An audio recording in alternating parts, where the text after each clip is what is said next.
On the road again, Truck Week rolling on here at NewsNation, and tonight we're focusing on some of the issues that truckers face every day on America's highways. NewsNation's Brian Enton hit the road with one driver, his name is Chris, transporting a truck full of sweet potatoes all the way from North Carolina to Pennsylvania. Take a look. Diesel is one of the biggest expenses for truckers, but Chris knows a secret gas station off the highway with cheaper prices. This is a little gem here on I-95, and fuel prices can be anywhere from 20 to 40 cents cheaper than a mile down the road.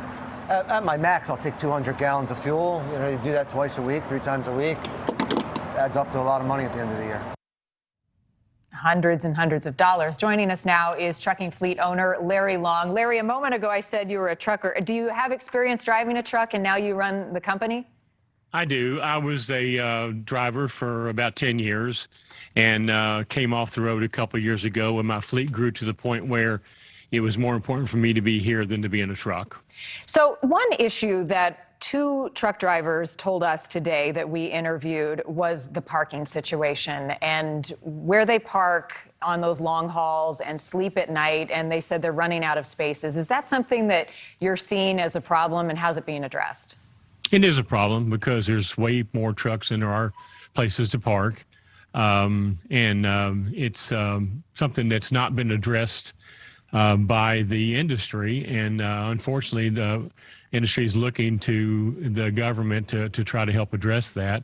There's lots of wasted space along the interstate with rest areas that are closed and things like that that could be turned into parking for these trucks. So that is definitely probably one of the biggest anxieties that drivers have today. Are truck drivers and folks like yourself getting anywhere on trying to solve that? Because, I mean, you look at the open road and all of the space out there, you kind of wonder, like, how do they not have a place to rest? Well, it's a problem because, we're required to rest at the end of our day. We can only drive 11 hours without having a 10-hour break. So it's mandated that we have to stop, and there's no wiggle room there very much. The only thing you really can do is, if you have the ability to plan your own trips, you can opt to drive at night. You can opt to drive at times where the traffic and so forth is less. You can find parking at your customers as opposed to having to be in a truck stop or in a rest area. Lots of customers have space to park, and so there's creative ways of doing it, but it requires a lot of planning. And sometimes in this industry, we don't, we just sort of do, well, you get held up in traffic jams and wrecks and that sort of thing. So you can't always plan, but that's the only way really right now to avoid it. Is to be an excellent trip planner. It's a safety issue. The other thing, Larry, that we've heard from a number of people is that there is a shortage of truckers, somewhere upwards of about 80,000. You say there's not a trucker shortage, so help us understand what the situation is. Well, in 2021, 110,000 new trucking companies were formed.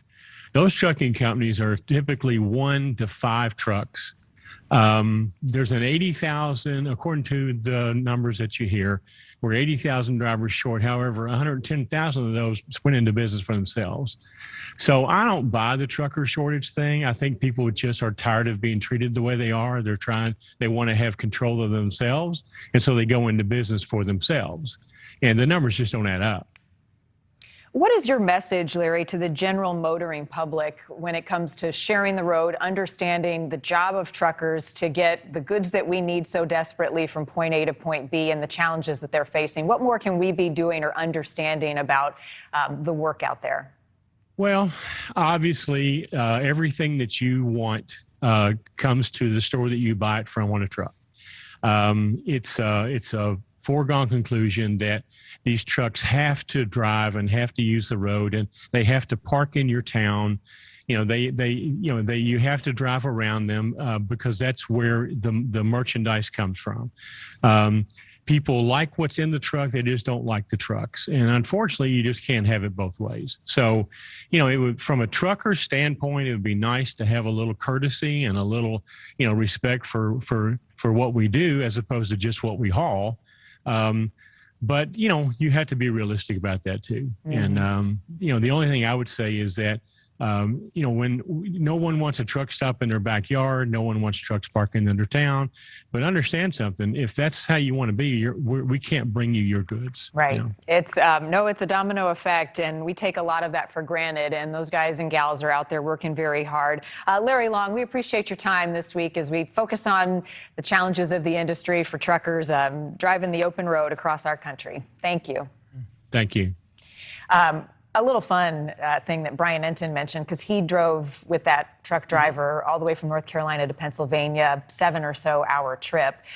He said they actually do like when kids ask them to honk the horn, like they get a kick out of that when they're out on the open road. They're listening to music. Yeah. There's a lot of communication. Trucking's a family business. Here's a peek inside. His name's Chris.